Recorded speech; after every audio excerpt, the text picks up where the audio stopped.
Hello, everybody. Welcome into the Apples Ginos Fantasy Hockey Podcast, the podcast you come to when you're finally ready to take fantasy hockey seriously. My name is Nico Nibbelink. I'm the creator of Apples Ginos, originator of the Zero G draft strategy. In this podcast, Blake and I are going to draft Tier 1 of the APL live for your pleasure. Let's get it.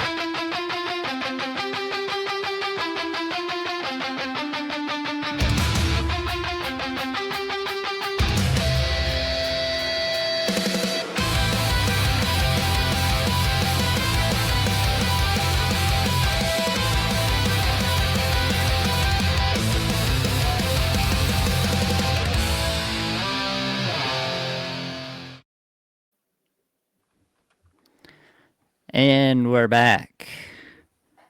Buddy, are you ready? Buddy, I was born ready. I'm stoked. I'm just finishing a draft as we speak, and I'm rolling into another one. I don't give a damn. All right. The V is deep. Okay. And so are my thoughts about this draft right here. I love it. I love the energy. Okay. I am excited. I am worried. I am feeling under the weather, which is a fun development for something like this. The chat is electric, and we love to see that. So let's just run through it. We got a Fogtown homeboy in the crowd. Don't forget Face-Off wins. Big Boy's finally getting to biz. Armin is hype. Hidden in Plain Sight says nice. LFG from Marty. I was expecting deeper V's from Charles. We got rooting for Sideshow Perry in here. We got Hutch in the chat. Not sure about how I feel about actually seeing your faces for the first time or hearing you on 1x. Can you talk at 1.5x, please? I just speak it that way normally anyway, so that's fine. We got Team Nimmer. I'm enjoying the team aspect that's going on here. That's pretty fun. Brando loves the deep V. Nice distraction tactic. Is that the real motivation here, Blake? I don't know. If it works, then great. I feel fine about that. Yeah, I'm just being myself. All right. That's what I try and do here on the pod for all you lovely folks out there. Starting up the excuses early. I see you, Nate. Yeah, I'm getting chirped in the chat now. What's happening? It's early. We're only a minute away from this thing starting. But we should probably do a quick rundown of what the APL is for anybody who is not a common viewer or listener of the channel. APL is our tiered league system. There is the top tier, which is us, drafting for your pleasure right now, and then there are a bunch of tiers below that, kind of like in a pyramid format. There are three divisions in tier 2 and so on and so forth as you move further down.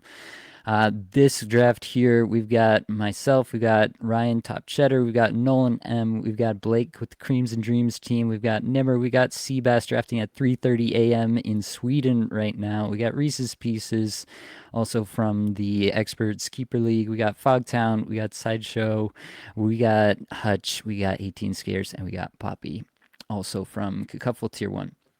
We are just about to start the roster settings and scoring settings, actually, I have pinned in the chat, so people can go check that out. Yeah. It should also be in the description of the video, so lots of places to check that out, direct people to it if they're wondering. But Blake, you're on the clock. What are we doing? You know what the hell we're doing. All right. It's funny. I've had first overall pick in 5 drafts so far. Woe is you. That doesn't even make sense. It's great, but like some of these drafts have weird reversals, like this weird APL league as a 3rd round reversal. What the hell is that about? But I gotta go with our projections here, my man. I gotta go McKinnon. I like the playoff schedule there. I feel like, yeah, I've talked about this before, but McDavid has that nuclear option, where he can just pop off. But I have this feeling that there's going to be a little bit of load management there. They want McDavid ready for the playoffs. So I don't know. I'll tell myself whatever I need to, but I got Matt. It feels good. Yeah. I wouldn't have blamed you, honestly, whichever way you want to go there. I don't think it's a big deal. Actually, once I did all my VORP and schedule and everything analysis, it kind of came out pretty even across the top number of players. Mac was definitely the highest still, but it actually came out quite even. I was wondering if this would happen to me if I was gonna have to make a choice between Draisaitl and Kaprizov, but instead Matthews comes to me at 6, and I'm gonna slam that. So Matthews at 6 is my pick. We get, I guess that's probably the conventional top 5 off before Matthews this year in most drafts, but I'm very happy to find myself with Matthews there. Not going to be angry about getting that. And that puts 18 skaters in a situation where he's got to decide what to do. Not loving drafting right beside 18 skaters, and then I got Ryan on the other side. I got Josh. I hate this. Yeah. I just drafted a league where I was pretty happy. You know, it was good. I wasn't getting sniped, but this time I feel like you said this, we're gonna have to just take our guys where they land in the projections because no one's gonna be falling. This is a really sharp draft, so it's gonna be interesting to see what happens. 18 skaters going down to the wire. Finally does get the Kaprizov pick in. I would have been shocked to see anything else there. Reese's Pieces was a recent promotion from Tier 2, but well-known and respected manager from the, we call ourselves experts, keeper league. So we know he's going to hold down the fort and challenge us just as well as anybody else can here. Jack Hughes goes off at the 9 spot, which I'm pretty in line with. Like that's probably where I'm taking him. I know that's some people are scared off by the injury, but I don't know. You know, I've still got another snake draft upcoming, and so I might end up with a 9 spot there. We've got the Content Creators League on Monday, so that could happen, and I could be in a situation where I do have to make that Jack Hughes call for my own team, but so far I have not had to do that for myself. Mikko Rantanen and Zach Werenski are the turn for Fogtown. Fogtown also drafting late, 11 p.m. I think start. Said in the chat for him. So it's some people are pretty dedicated to fantasy hockey, Blake. This is the best, man. Like, you know, that's how I get in trouble in fantasy hockey. People are like, "Hey, you want to do this draft?" I'm like, you know damn well I want to do that draft. All right. Like, and then, but then you have a team and you have to manage it. It just becomes a problem. But I have cut 2 teams off my, off my to-do list here this year, Nate. So I feel good about that. I feel like I'll be 0.3% better than I was last year. And that's, you know, as long as I'm trending in the right direction. As long as we're trending in the right direction. We've got a comment. I'm using your combined projections for all my drafts. If I lose, I'm blaming you guys. That's fair. That's absolutely fair. Yeah. You got a pick coming up here, Nate. I don't want, you know, you don't want to give too much away here, but yeah, it's like, are you kind of in line with what I was talking about? You're gonna kind of look at your projections and see where the value is. Like, you know, you've got the center only. Like, do you feel comfortable with this roster kind of going more centers if need be, or are you looking to sort of diversify early? Yeah, with 3 center spots, I am pretty okay with going for a multi-center start if that's the way I feel is actually best. That being said, I have VORP up, and I'm using an adjusted VORP with schedule and positional stuff for my actual rankings that I'm drafting off of. So I've got a lot of different stuff going on, and I'm not gonna be too mad about whatever way it comes out. Yeah. But yeah, there is some element for sure in this league where you got to figure out what you're doing because of the 3 center, 3 left wing, 3 right wing. You have to roster players at each of those positions and get deep with it. I was probably going to take Bouchard, to be quite honest with you, if Bouchard had come there. And since he's gone, that ends the tier at defense for me personally. And I think I'm looking around. There's some guys that I could contest in just raw fantasy points might be here, but I am going to stick with the adjusted VORP rankings that I've built for myself. And I'm going to put my money where my mouth is at the same time. And I'm going to go ahead and draft one Mr. Jason Robertson. Oh, wow. I like that. Yeah, man. Dude, you're just a freaking cheat code out here. Adjusted. What the hell? What are you even doing? I know what you're doing. All right, but yeah, Nate's like a classical guy. I think I'm more jazz. What do you think about that analysis there, Nate? Classic versus jazz. Yeah, I could see that. That could be our dynamic. We Okay, could we could claim that for ourselves. I think so. I feel good about that. I Oh, think so too. You've got a couple of picks coming up here. You're gonna have to figure out what you're gonna do. You're gonna start the next tier of D, perhaps. We got fired up in the comments where we're reaching on Mika Zibanejad, fourth round. I think we'll leave that to you, good sir. I think that might be where you value Zibanejad at this year, but might not be us. Ryan was worried that I was going to take Forsberg and is happy to see me not take Forsberg. I was thinking about Forsberg. yep. In raw fantasy points, he's definitely right there. But left wing, right wing for Robertson, he's higher in the adjusted stuff for me. So that's why Nashville has pretty much the worst off night schedule of any team. Yep. So yeah, maybe you don't care as much with your very first pick, like you want just the best player overall with your very first pick, and so you might lean into that a little bit more at the top.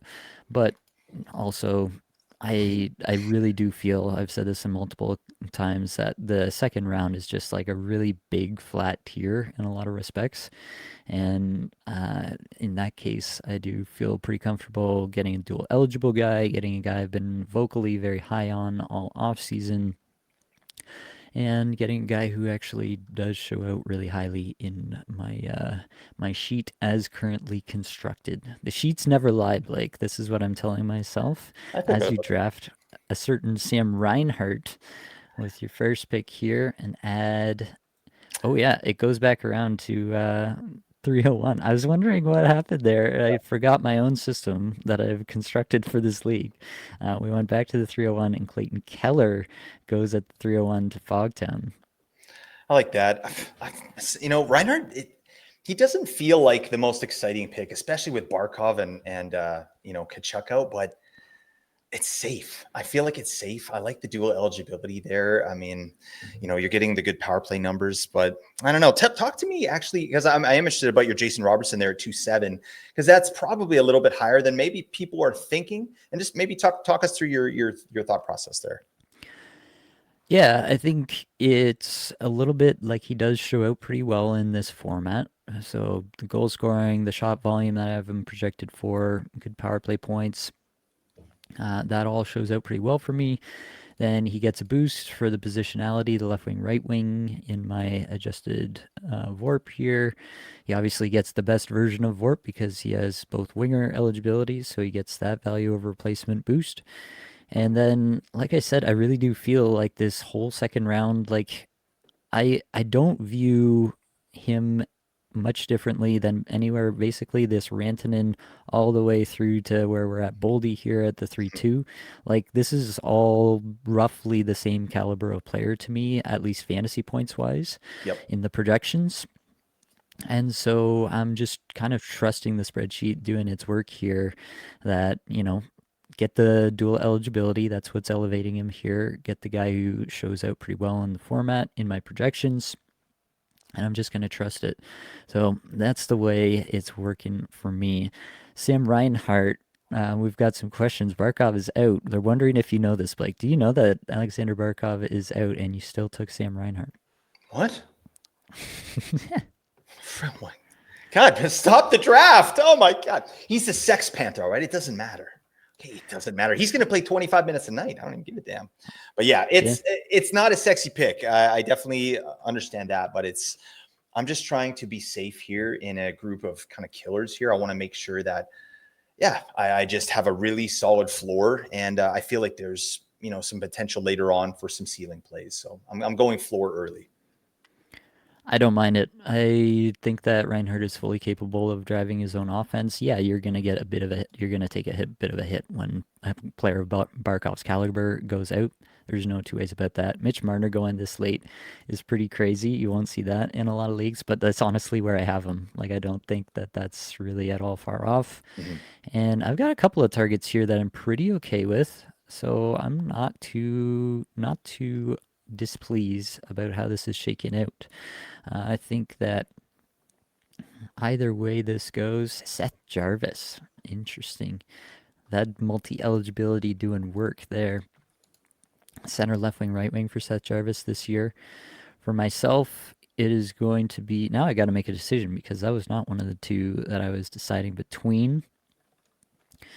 I'm actually in a tough spot here. I think I'm going to go with who I consider to be the safest player on the board right now. I'm going to go back to forward, keep adding to that group with Jake Gensel. Get him in the middle of the third. That feels really good every single time. I feel pretty solid about the forward core: Matthews, Robertson, Gensel. What do you think, Blake? Tear me apart. No, I love it. Just a safe player, right? And when I was digging in on Gensel recently on the left winger episode, it's neat to me how his role has changed here on Tampa Bay. Like he's not Hyman, but he's like more of that style player, like just get open and make sure you bury your chances, right? Instead of like more of a play driver that he was with Pittsburgh. But it's a great situation. His power play numbers are going to be insane. Yeah. Yeah, I like that a lot. We get a Elias Pettersson draft in the third round here. Blake's loving that. I do love that. Oh my God. This is very stressful. It's definitely a different experience than the draft I just had. Yeah.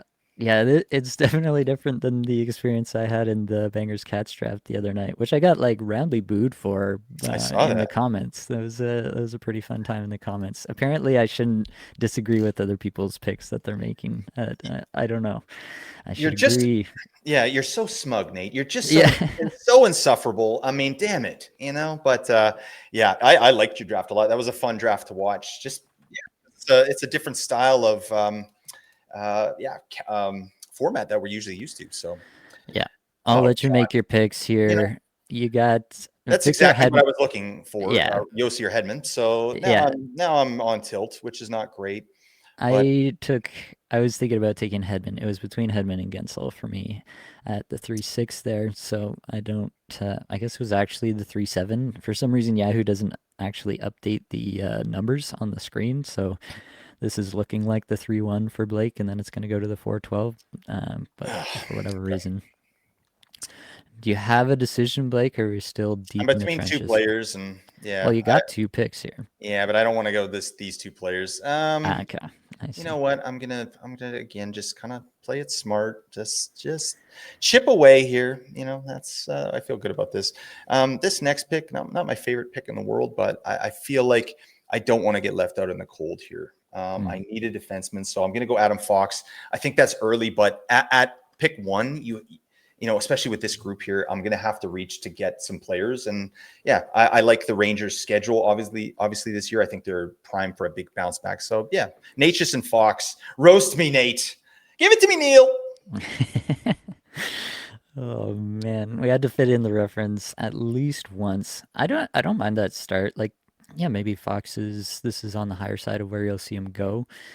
But when you're on the turn, we've talked about this a lot. When you're on the turn, you really can't be a chooser when it comes to some of these runs that we expect to happen, these tiers that we expect to come off. We expect this draft will be pretty tight in terms of the managers and not allowing, some of our favorite values to slip very far to where they might slip in some of the other drafts, like even Right. the content creators draft that we're going to have on Monday. We would expect to see more players slip in that one than we are currently seeing. Now, it looks like you found the right spot here, Blake, because 5 of the last 6 picks are now defensemen. Yeah. So it seems like we are getting that run right here. Maybe I'll be left out in the cold. I mean, people are listening to this. Maybe I shouldn't be talking It's talking too hard to live much. stream this, hey, especially if we're against each other. They're all watching. But I mean, I'll say what you're gonna say. I think like I was first overall in the last draft I just did, and I think it fading D is just this strategy that kind of you end up having to do because the tiers it feels like they're further apart this year. And I would much rather get a solid offensive option, like a really solid offensive option in this range than really reach for a guy that I don't know, what like a 50 to 60 point defenseman. It just doesn't make sense to me. Yeah. So there is one more D in this tier here that I could think about for myself. Probably everybody knows who I'm talking about. Or I could go nuclear. Don't really think this is a spot to do that. I think I can get some comparable value later. I would have considered Celebrini for sure if he had made it to my pick there, but yeah, these two guys in front of me are just gonna sit there sniping me all night. So yeah, I think I'm gonna go Marcy here. Again, similar to your pick of Fox, I don't necessarily love it, but I do feel that it's a safe pick. That I'm not gonna be, I'm not gonna. It's not gonna be the reason I lose this season. Yep. I mean, I guess if he gets injured, then sure. But based on his actual play when he does play, I do think that Marcy is a pretty safe option, and I do need to fill out some D spots. There is a little bit of less emphasis, I will say, in the APL on defense than you will see in some other leagues, just because we do start 9 forwards versus, standard Yahoo is 6. So we've got 9 forwards plus a utility spot, which often goes to a forward as well. So I think there's a little bit of a little slight de-emphasis on D versus some other leagues where you might see all the D go super high. But yeah, I think that getting Morrissey, it feels like the end of the tier there for me, and so that feels like a good spot to snap him up. Would you have considered him there? Did I make a mistake, Blake? Come on. Yeah, I've had that exact same thought process last draft I did, and I passed on Morrissey, but yeah, he's kind of the back end of that tier, and I think it makes sense, right? Like if you don't take him, then now you're waiting probably a couple rounds, even if you're looking to try and get someone at the proper value. Mm-hmm. Yep. I do think that makes a lot of sense to me. We get Konechny and Shifley going off after that. A lot of solid floor being taken in this draft. You see these players, these high-end managers really valuing that floor very strongly. I think doing it quite appropriately here so far. Adrian Kempe, another classic floor pick. Nobody's going out and making big swings. Figure Me Timbers had the Morrissey pick. Josh Nelson says, never showing why getting Kale in the first round is so strong. Yeah, definitely have to believe that that's a great spot to do it. Big Dipper's loving the stashes. What a great looking live. I appreciate you. I'm like flexing the DV here. We get Hegel, and then we get Dylan Gunther, who I believe was the reason for the ooh out of you, Blake. What do you think of Dylan Gunther at the 411? I like it. I think he has a chance to hit that value, maybe beat it, but it's all dependent on ice time, right? Like everyone around the guy is saying the right things. Like he's going to pop off. He's going to score 50 goals in this league. But we know what happened with him last year in his ice time. It was like kind of the 16 to 18 minute treatment. And that show ain't no good, like for a fourth round pick. So I'd love to see kind of a 18 to 19 to 20 minute Dylan Gunther. And now we're in business. Now we're looking at a 70 to 80 to 85 point player with big time goals, big time shots. Like he's a stud. He's an absolute stud. And I like the pick. I think it's fun. And he's at the back of the draft here, picking at 11. So I think it makes some sense. Yeah. Big Dipper's loving the deepest of V's. Decker says Hagel not power play 1 in camp preseason. Valid concern. I think we kind of built that in, both of us, into our projections. We didn't, make the assumption that he was on top power play. We do think, I mean, I'll speak for myself at least here. I do think he'll get on the top power play at times throughout the season, but it's never been a calling card for Hegel. So both of us built him in some regression from that 90-point season a year ago. And I think we're pretty comfortable with where the projections have him. I don't know. What do you think, Blake? Yeah, I mean, I feel totally comfortable with what we had. News came out today. He didn't finish the game. He was injured in the game tonight. So that show ain't no good. All right. I like the player, but we'll see, right? They like Bjorkstrand over there, the jerk store over Hegel. What are you doing? Nate, where are you at with this everything bagel take? I was getting rinsed online for this. Buddy, don't put those flavors together. What is it, like onion flakes and poppy seeds? Get that the hell out of my sight. I mean, where are you at with this? Yeah, I mean, I'm gluten free, not by choice. Lucky So you don't have to suffer through this flavor. yeah, for me, bagels are not really an option unless I get like the truly awful cardboard version that's gluten free.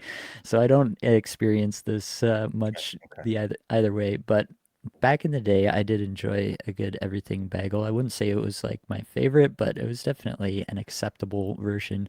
The best one was always the cinnamon raisin ones, though. Those were Yeah. the ones Yeah, that I that's lived elite. for. Yeah, give Yeah. me cinnamon raisin or plain.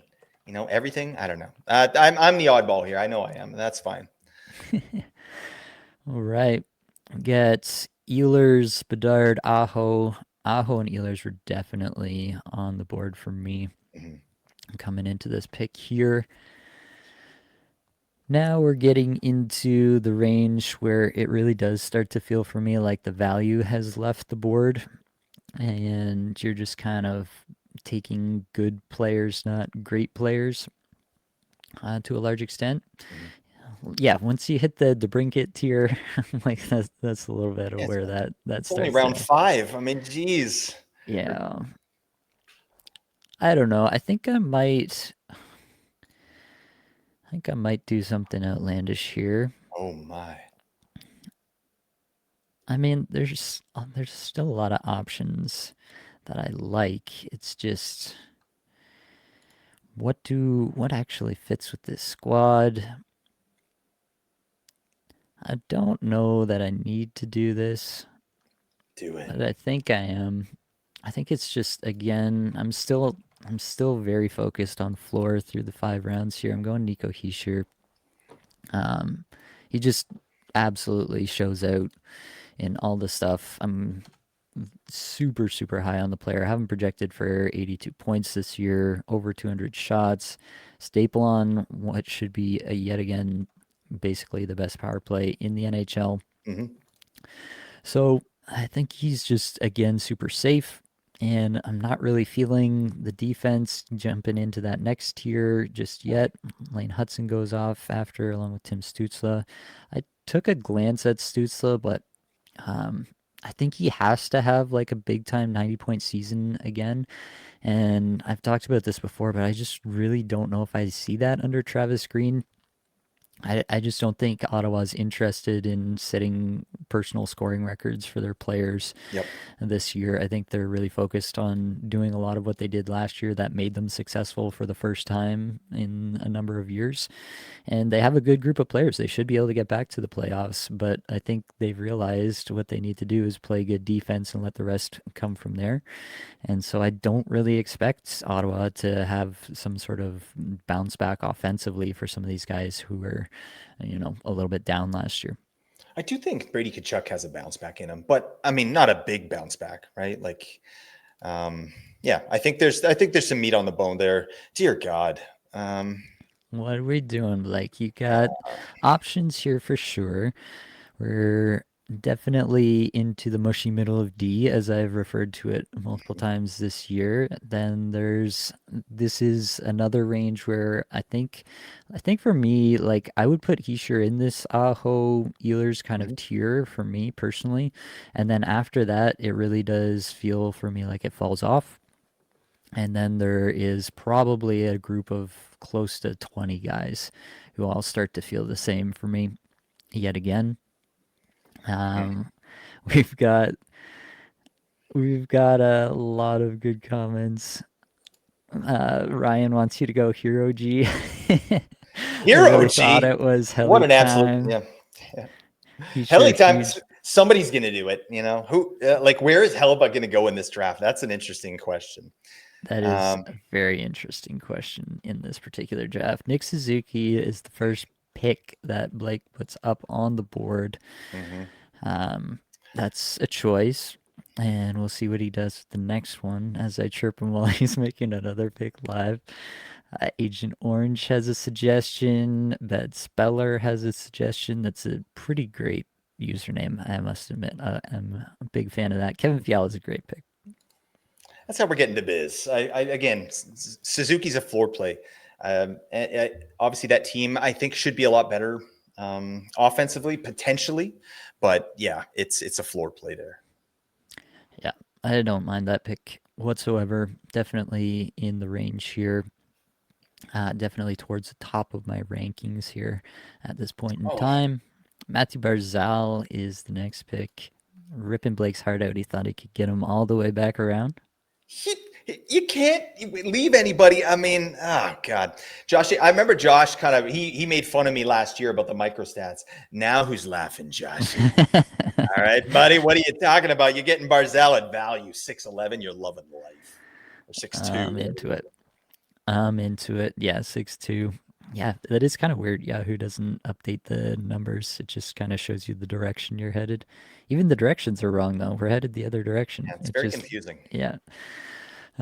Either way, nobody has really taken the step into the next tier of defense here, Don't bring which that. sorry. Oh, I really feel like I'm not like oh God, getting one over on anybody, in this draft. Like I kind of feel more free than I normally feel to just kind of talk about who I think is a good pick here, because I do expect that all of the players that I think should go off will go off within yeah. like half a round of where I would take them by and large. So Isn't that an interesting thought? Like we're basically just looking at tiers now, and which player in which tier you're comfortable with. It's mhm. not so much about getting value, right? Maybe there is. Like I'm really looking forward to seeing this draft at the end and seeing where, yeah, like how did that guy slip there or what happened here, right? But I just haven't seen it yet. All right, we're up to Nimmer and then Ryan and then back to me. Friggin' Timber says have to pay for Yahoo Premium for the draft board to be accurate. Yeah, Well worth the money. everything's got to be premium now. There's always a premium version. I mean, I guess I can't say too much. I've got a Patreon and I have different tiers in the Patreon, so I should probably mind my P's and Q's there a little bit. Matvey Michkov goes off one pick before me. I was probably gonna go for the swing there Love on it. Michkov. Because yeah, I'm just feeling hypey like that. After setting this floor, I feel tremendous about the floor of this team Yeah. at this point, and I was prepared to get a little hypey at this spot. Now I'm gonna have to recalibrate just a little bit, and I don't love the value here. I might stick floor once again. There's a few floor plays out here that are still solid. Or I might, man, I don't love anything on this board. Where I you think going? gonna go. Yeah, I'm gonna go with my guy, old reliable Alex Tuch. Nice.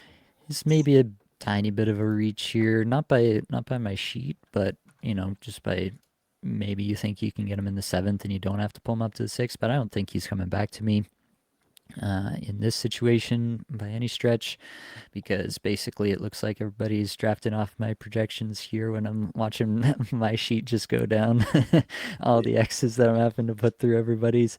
So yeah, again, I just feel like I'm not going to pull anything over on anybody in this draft, so I'm just going to take the player that I think fits the team. I need the right wing. Alex Tuch is, to me, just about as safe as they come. Lindy Ruff has finally started tuning in to the Apples and Ginos Fantasy Hockey podcast and has put Alex Tuch on the top power play. So we've got that sorted. And yeah, I think I don't know, I'm cautiously optimistic that, Tuch can have the young guys can get a year older there in Buffalo, and Tuch can have a cemented role. Ryan McLeod, if he can maintain some modicum of the efficiency that he showed last year as the second line center there, maybe it's actually a pretty good spot for one Mr. Alex Tuch. What do you think about Tuch in the sixth? Too early for you?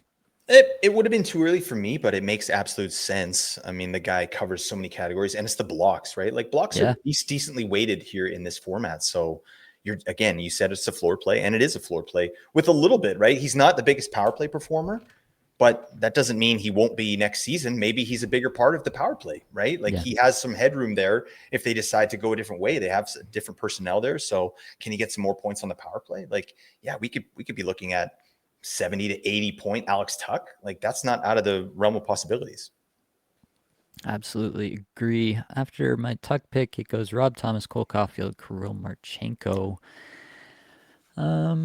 Yeah, I'm I think not crazy. I'm just a little unwell. Wow. Yeah. very nice, very nice. Yeah.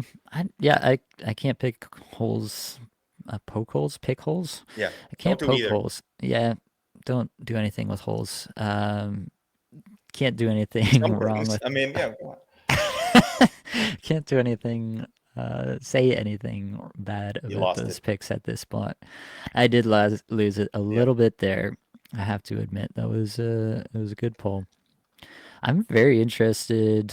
Um, I'm just gonna say I'm very interested about this defense situation that we've got going on Yeah. here. Wyatt Johnston was the other one I was considering versus Alex Tuch there in the sixth. I'm a little bit thrown by the deployment that Johnston's been getting. It seems like he's the guy who gets shuffled around the most in these lineups that Glenn Gulletson has been putting together. I Right. think over the course of the season, like I haven't actually adjusted my projection because I do think like over the course of the year it all kind of works out and Johnson gets his. But it in terms of like projecting a ceiling case, you would have loved to see Johnson like in a primo spot, right? At least with some of the other top six guys there. And the fact that we're not getting that is just kind of it's just kind of knocking him down like I don't know half a peg, knocking him to the back of the tier instead of the top of the tier. That kind of stuff for me, just mentally at least. So I don't know. Yeah, how do you feel about Wyatt Johnston given what we've seen at a training camp?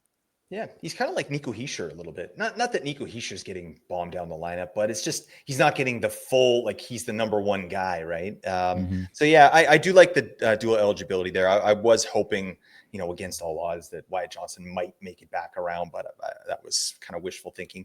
I like the Alex Tuch pick there. I think yeah, you're getting that floor. Whereas yeah, like you said, Wyatt Johnston, maybe that floor isn't quite as solid as Alex Tuch, but I think the ceiling is a lot higher. Yeah. Yeah, definitely the ceiling, I think you have to say, is higher there. Nazem Kadri goes. That's Look at these another picks. player. That's another player that's high on my list right now, Me too. too, So, man. Stinks. yeah. That's like if you see Kadri go in the sixth round, then you know that you're in a sharp draft, basically. We've got some more good stuff. People are loving the creamy tunes out of you, Blake. Agent Oh Orange yeah. says Blake and singing songs he doesn't know the lyrics to. Name a more iconic duo. Does anyone, when they're singing songs, do you just sing what you think they're saying? Like, I swear, I didn't know the Yeah, lyrics for some of my favorite songs until I was in my 40s, and I was like, oh, that's yeah, that's, that's what they're saying there. All right, I just sing the vowels basically. Just that's yeah. Jackson LaCombe. What are you doing at 74? God dang it! Well, if he had come back to me, I would have taken Jackson LaCombe there. That's for sure. This is Because yeah, horse poop. All right. he was the highest player on my board when I took Tuck, but I figured I couldn't take LaCombe at 6'7". I just took him in the last draft, and I've got a ton of them on drafters, so I'm gonna be okay letting somebody else have some enjoyment of Jackson LaCombe this year. But yeah, I'm pretty excited about what Jackson LaCombe might be able to do this year. Big, huge Really? contract, 8 years, 9 million per. What do you think of that, Blake? Like, there's two trains of thought, right? Like, if he is just the player that he was at the end of last year for the rest of this deal, then it's a smash. Like the cap going up, $9 million, your number one D is locked up for 8 years, then that's a smash to me. Yeah, it makes perfect sense to me.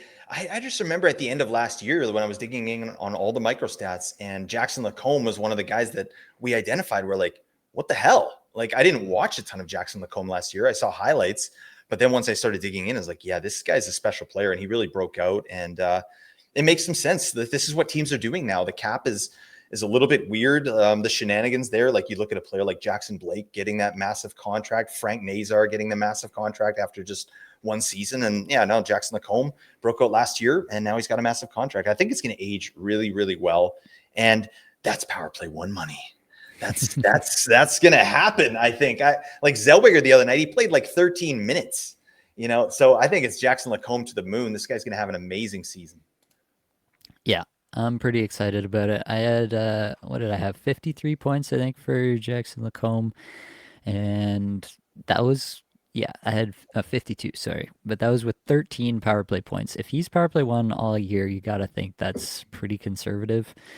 And yeah, we could be looking at even more for Jackson LaCombe. Plus the off nights in Anaheim. What is not to love about Jackson Oh LaCombe yeah. this year? Dylan Holloway goes off. It does really feel like people are reading off my spreadsheets, which they may well be. It is the APL after all.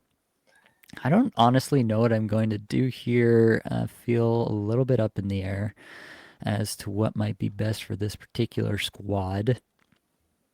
I, yeah, it really feels like we got into another tier here, and it's just all kind of picks that I'm not going to get excited about. Are there any guys, you don't have to name them obviously, but are there any guys on your board right now, Blake, that you're like just crossing your fingers and praying they're coming back to you? No, it's weird. It's like, I'm looking at this list and it's like, yeah, it's just people at the value that they should be at. Yeah. And yeah, I hope some of my upside players are there, right? But I'm already looking at taking players higher than they should be going, right? So it's a weird, yeah, it's an interesting draft. I knew it was coming, but it's still weird to sort of be in it and Hmm. see what's going on. And then you get kind of like Seabass takes Hellebuck at 7-9. I mean, that's wild value, like I think that's just an interesting pick. I know that goalies are sort of devalued a little bit in this league here, but I feel like that's a pretty nice pick in the 7th round. Yeah, hard to argue with that. I am running down the clock here. I think I'm gonna take a swing on some talent and probably hurt you a little bit here. Oh, I want you Jordan son of a. Kyrou in some spot this year, and he is just a part of this massive tier. He's not at the top of it, in the rankings here actually, but I think I want a piece of it. I need another right wing to kind of feel like I'm staying balanced with my roster construction so far. Nichushkin was another consideration for me. I think Kyrou is just super dynamic. I was watching. I Yeah, mean, this is what watching preseason can do to you. But I was watching him and Holloway the other night go to work, and I was like, "Oh man, yeah, I got to that did get look me a good. piece of that." Yeah, that was a really cool highlight. Holloway, man, I still can't understand how Edmonton, like, do you think they could use a player like Dylan Holloway right now? That's wild stuff. I mean, that's a whiff for sure. Yeah, Von Zuli says 6 to 8 rounds be like that this year. I definitely agree. Connor's asking, are there any more spots for your Patreon league? No, there are no more spots now, but we are taking people on the waiting list, so you can sign up $2 a month. And I'm sure throughout the course of the year, we'll have some people drop off, personal reasons, whatever. They won't be able to maintain their team, so you can get in. And perhaps if you're good enough, if they're good enough as well, you can guide that team into the upper echelon of your division and get yourself a promotion heading into next year. If you wait until next year, then you're just going to join at the bottom of the tiers. But if you get in on the waiting list and you get yourself into a team this year, you at least have a chance to get yourself higher in the tiers for next year. So I definitely encourage anybody who's thinking about that $2 a month tier on Patreon. Throw yourself in there, get on the list. Oh, come on. Dougie Hamilton was a good pick this late. I mean, we have to figure out what's going on there because yeah, obviously it's been Hamilton on top power play this whole time because Luke Hughes hasn't been there. Now Luke Hughes is signed 7 years, 9 million per year, and we're getting. What are we getting? Basically, we still don't really know. I've been of the opinion that Sheldon Keefe's not really gonna let Luke Hughes just walk in back off the street and straight onto the top power play. But I mean, yeah, it is Luke Hughes. It is Jack Hughes' little brother. The Hughes boys kind of run that team a little bit. Tom Wilson is a great pick. That was another one I was considering. I already have Tom Wilson in another spot, and that's why I went with Kyrou instead at my pick. But Wilson was actually ranked higher for me on the sheets, so I'm in favor of the Tom Wilson pick here for sure. He's got to go with another one, and he does go with Luke Hughes. Talk to me about it, Blake. It's not what I wanted, right? I wanted Dougie there. I would have left Luke Hughes. I think Luke Hughes could probably go another couple rounds or at least a round, but I don't know. That's an upside pick, obviously, right? Like we need power play one. But again, like you dig in on the micro stats on Luke Hughes, it's just a completely different player than Dougie Hamilton. So it's all about what they want to do there, right? But I think regardless if he gets power play one or not, he's still going to chug minutes. I think, his floor without power play one is probably like 45 points, which is all right. But I think with power play one, like his ceiling could be 60. So that's fine. No periffs, which is stinky, but yeah, it's not my favorite pick, but I it could hit. Yeah, I mean, definitely I think it's higher than, his projection warrants, but I've talked at length this offseason about how I think that if any defenseman blasts off to like the 70 plus point level this year, it's Luke Hughes, it's Thomas Harley. Like those are the two guys that I think have that kind of uh, just blast off breakout potential this year if everything goes their way.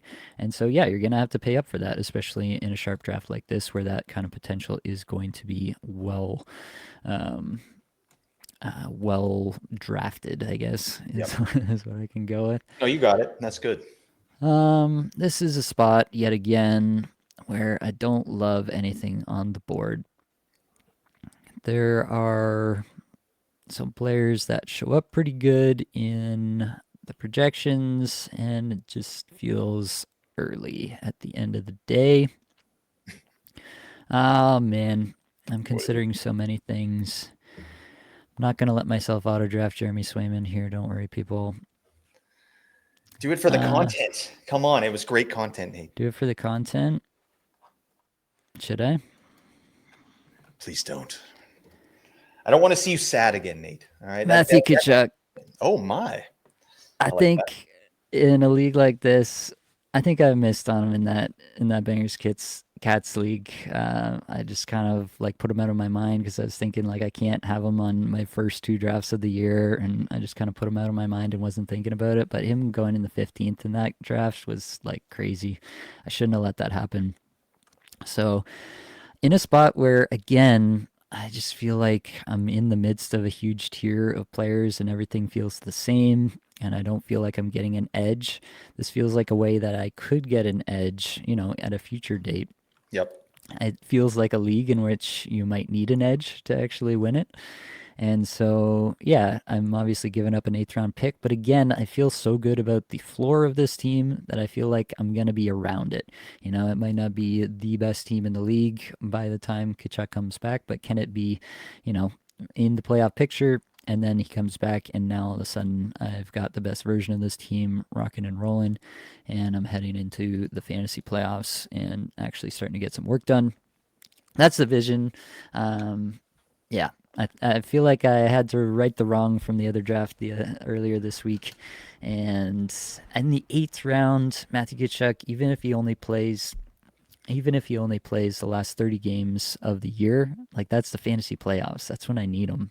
Yep. And with Barkov presumably out for the whole season, like he's gonna be needed to be at full strength. So they're not gonna rush him back. They're gonna need him back at full strength. They're not gonna ease him back in, especially if they're somewhat close to the edge of the playoffs or trying to get the right spot as they were this past year. I just feel like Matthew Tkachuk could be the edge that you need in a league that's going to be as tightly contested as this one. Yeah. It's you need those micro edges, man. Like that's, this article you wrote, how to beat sharp drafters, basically. Like that's what we're looking for. We're looking for every little edge, right? And if you can keep yourself around it up until Tkachuk comes back, I mean, now you got a first to second rounder on your squad just to finish the season. Like it's a no brainer. I like that value there at 8-7 or whatever. Or what is that? 8-6. I can't. I'm confused with what Yahoo's doing. But I like the pick a lot. I haven't been too interested in getting guys like Hyman or a Tkachuk this year. I want to put my best foot forward, like right off the bat. I found sometimes in leagues, like I get off to a slow start, while everything's kind of settling, and I might take a couple L's in the first 2 weeks, and it's like I'm determined this year to not let that happen. I want to make sure that I get off to a good start in most of my leagues. So, yeah, it's I like what you said too about sort of your vision of your team. It's like just be around it, right? Like I think after our drafts, we're usually like, oh, I'm going to win, no problem, right? I'll be in top of the league. It's like, no, you just want to make sure you're around it, because fantasy hockey is 2 games. It's the draft and then it's in season, right? And they're 2 completely separate things. So, yeah, we want to set ourselves up, but also in season is where we get to biz, isn't it, Nate? It is where we get to biz, and we do get to biz pretty successfully in season, so I do feel good about that. I am going to have to think about defense at some point. I've only got the one so far, and to be honest, I'm pretty okay with that. Um, yeah, in this particular setup, I don't think it's the end of the world to have faded D to this extent. In some other leagues where D are much more valuable, then I think it might be a little bit more the end of the world. Mhm. And I might have drafted a little bit differently in some of these spots. But yeah, I I don't feel pressed. Basically, is where I'm at the moment with the D situation that I've currently got going on. What are you seeing on this board, Blake? Talk to me about Rupe Hintz, Tyler Toffoli at the 901. That's earlier than you normally see him go. Yeah, it's. I mean, it's really a stark difference. I literally just did a draft that was a Bangers Cats league, and then into this, and yeah, the values are just completely different. But Tyler Toffoli, big time shooter, right? That's a good up and coming team. I don't mind the pick. Dual eligibility. Eric Carlson, I think, is a good pick for Fogtown there. And then Rupe Hintz and Logan Cooley, the last two picks for Sideshow's team there. I like it. Yeah. I think that's really nice potential. Obviously, Logan Cooley's a little banged up, and plus he's gonna potentially start on power play 2, which is not awesome. But he was on power play 2 last year and he got 70 points. So I feel like that's reasonable to start there. Like the team's only gotten better, and he's gotten a better line mate out of it, right? Yeah. Like he's gonna be playing with Paterka, which is nuts. So that's gonna be a really fun team there. I think there's so many good center onlys out there. Like I noticed that again last draft, this draft. There's always those guys there, and I really feel like it pays to sort of prioritize wingers early if you can, because there's so many guys that are, that's where our value is really going to come, I think. Yep. Definitely agree with all that. This is another spot, I can consider D here. I don't think I'm considering the goalies. I think I talked about it a little bit in the correct way to draft goalies episode, which is my favorite rage bait title that I've come Oh up yeah. with over the years. But I, yeah, I just don't feel like I feel like there is still a gap, an obvious gap between Vasilevsky and the next group, which for me is Ottinger and Shesterkin. I think Shesterkin is really talented. I think Ottinger's in a great situation. I just don't know if that's a player that I need to take in the ninth round. I most likely it'll be good, but everybody thought Shesterkin was the number one goaltender last year, and he most certainly was not. This spot kind of sucks. I'm not gonna lie. I think I'm gonna take a player I feel pretty good about.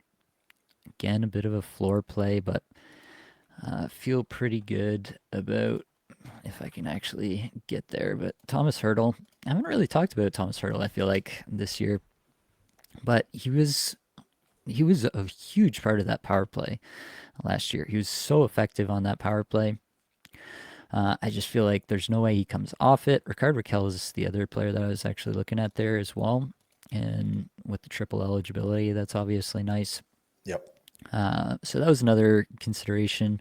Pavel Dorofeyev. I don't honestly know what to do with Dorofeyev at this point, right? Hasn't played any of camp, basically. Like, we just have no clue what that's going to look like. Could be nice, could be just mired in the third line for quite a while as he gets untracked from an injury. Could see like what Jason Robertson ended up going through last year, Yep. where it just took forever for him to get himself sorted. You could see a similar situation for Dorofeyev this year. Maybe he is rocking on power play 1 and playing with Mitch Marner at even strength by the end of the year, but I really doubt at this point that we're going to get that at the beginning of the year. And so, yeah, it's going to be hard for him. Like in a format this deep, he'll be at least be relevant. I don't think he's going to get dropped in this format, most Yep. likely, as long as he's getting some level of minutes. But still, the shine is definitely worn off a little bit on Dorofeyev, at least for the early going. I still believe in the talent. It's just about how can you project him to have a really big role off the top after being so unavailable basically for Yeah. all of camp here. No, that makes sense to me. Oh God. All right. This is how Blake opens every one of his picks. It's true. Oh, come on. What the heck? I'm going to go floor here too. And a little bit of, actually, I'm just going to look and see what I'm going to do next. So I don't. That's all right. You can think about it. You don't have to talk us through live. We're definitely getting down into where some people might start taking some bigger swings, like maybe Dorofeyev is a bit of a swing there. Stamkos is definitely on my radar for my next pick. I really don't mind that. Center, left wing, right wing. The Nashville schedule is pretty awful, as I mentioned. Heiskanen is a nice pick. That was another one that I was definitely going to consider at the next one. That actually feels pretty good to me. You must feel good about that. I do. And Heiskanen, before we heard this report that they're going to potentially go 50-50 on the power play, I'm not super interested in. Like, I was definitely a Harley truther, right? But if that, even if they go, 55-45 or something, Harley, like Heiskanen's still a guy that power play was great with Heiskanen on it last year. They were just unlucky. They weren't converting, but they were still getting the chances. Their expected goals for was huge while Heiskanen was out there. They just couldn't get it done. So he's going to play a ton of minutes. I like that. And then Stamkos with the triple eligibility. I like that. I mean, we're looking at 30 goals. Regardless of what he does, we should get 30 goals, over 20 power play points. And there's a nuclear option there as well. This is still Stamkos. He's not some old man. I feel like, yeah, he could get 70 points, right? It's not what we projected, but I think there's an opportunity there. Yeah, I really like both of those picks there. I think they make a lot of sense to me at this stage. Still, kind of feel like floor plays just because they're going to be on the ice a lot and in crucial situations, but also definitely big upside as well. Troy Terry in the 10th round, you knew it was going to happen in the APL. Yeah, it's just got to happen. Do you have him anywhere here, Nate? Terry? Yeah, I got him in the Bangers Cats, which is obviously not his best spot, but it's also a league in which I really need the off nights, so he got pulled up just because of that. So, yeah, feeling not too bad about that. Fantilli goes. That's a fun pick. I think this might be a spot to get back into D for me here. There's a few options, but Morgan Rielly, I might take a swing on here. I really try to leave out my personal... I misspelled Rielly. That's bad. I really try to leave out my personal feelings about hockey when I'm doing my fantasy drafts, and I really, for the most part, succeed, I think.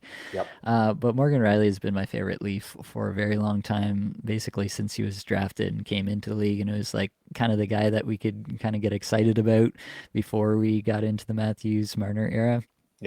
And so I have a lot of warm feelings in my heart about Morgan Rielly. And yeah, I don't know that this pick is going to, I don't think he's going to blow up. I think his ceiling is probably 55 points. I have him projected for 48. I don't think this is a pick that's going to blow anybody's socks off, but to get another D, I did need to consider a defenseman at this spot, I think. And there are a few that I could have considered, but I think Rielly's role is pretty secure at this point. Maybe they go get a power play defenseman at some point, but I also think that would also have to include some injury to the Leafs defense that they would have to fill, because I think the defense is quite locked in. I think they really like the defense as currently constructed in Toronto. I'm struggling to see how Morgan Rielly isn't on the power play for the entire year.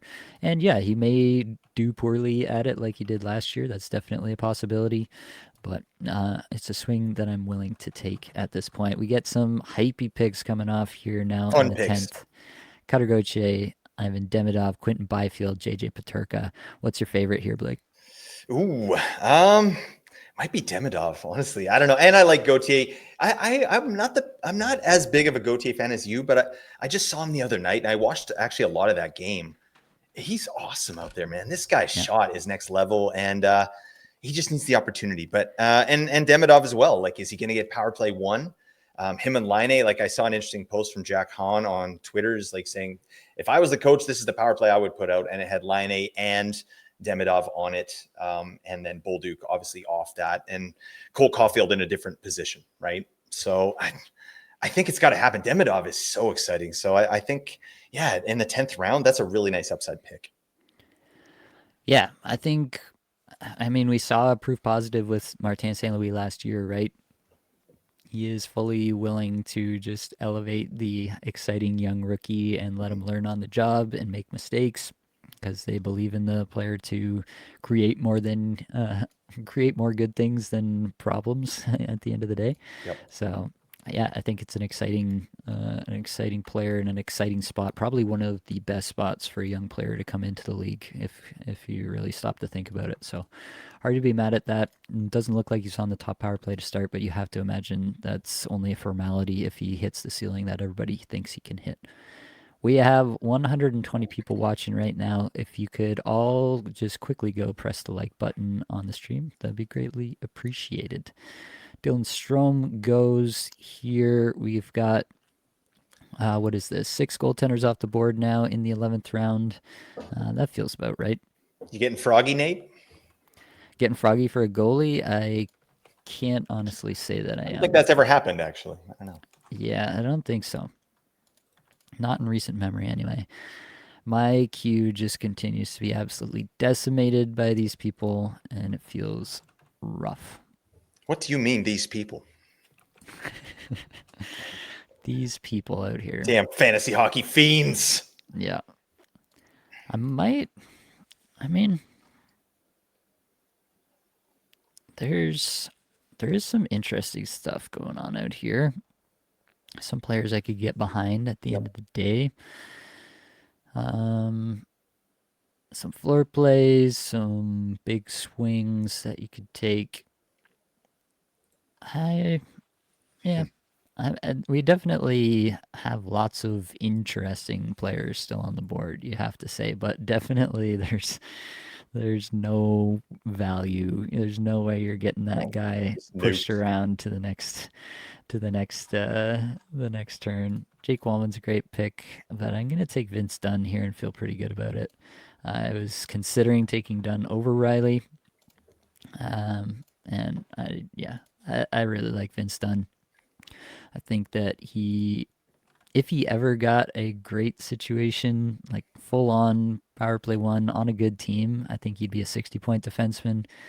And I know he's day to day or whatever at this point, but I'm not that concerned. Like until we get until we get something a little bit more concrete, there are so many guys right now who are day to day because as soon as a guy gets a little bit dinged up, everybody's just like, take him out. Like, what's the point? We're not putting him back out there. So it is hard to really put too much stock into all of these. Probably, one or two out of the 20 guys who are day to day right now, there probably is something going on there, and maybe that's enough to push you off of some of these players.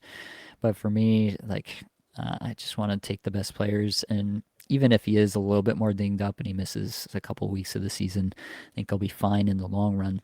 How do you feel about Morgan Rielly and Vince Dunn as D2 and D3 on my squad?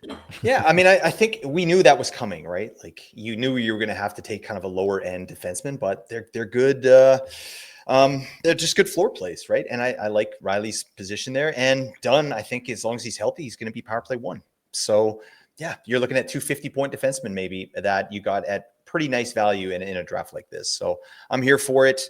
I actually like Montour this year as well. I think he's gone already, but yeah, he is. Yeah. But yeah, I was looking at him here in a couple spots, but it's just the values didn't match up. Yeah, I think that's probably true. We got Monahan, we got Geeky. The Geekster. It does seem like people are looking at the same numbers I'm looking at from time to time here, which makes a lot of sense. We've got you up on the clock, Blake, so we'll let you ponder your life decisions at the moment. It is starting to dry up. There's less exciting stuff going on the board at this point. This is where Blake makes his stand. He goes with Josh Norris. You love to see it. I mean, buddy. I can see it. I don't know if I'm taking him there, but I can see the pathway. I can see the pathway. I see the vision that you have, Blake. Thank you, buddy. Yeah, I'm just looking to keep myself lean and mean here. I don't want too many C onlys, but that's fine. And I went with Kent Johnson with my next pick there. Yeah, I like him for 60 to 65 points. And at that point there with triple eligibility, I feel like that's again, kind of another safe play. And he's a good offensive player. So there's some headroom there, but I really do like Norris this year. He's showing out in every, like, I'm using my own projections, and of course I've boosted Norris to an insane level, but I just can't get away from him. Right? He's at the top of my board for the whole time, and it's like I gotta pull the trigger here at some point, and I just think he's going to have a really big year as long as he stays healthy, obviously. I like it. Can't be mad at somebody going to get their guy. This is interesting. I did think that we'd start to get a little bit more of the kind of this tier of defense going off, but it seems like everybody's holding off, which might be the right move in the long run here. But I think I'm gonna have to go back to forward at this point, unless there's a defenseman that I find that's really screaming at me. Don't really think that's gonna be the case after just taking 2 back to back. So we'll see what I can come up with in terms of Thomas Chabot's a good pick here. That was top of my D board at this point. Just pretty safe. And obviously, if Sanderson ever went down, he'd have the power play. Ryan thinks that Norris looks pretty good in the preseason here.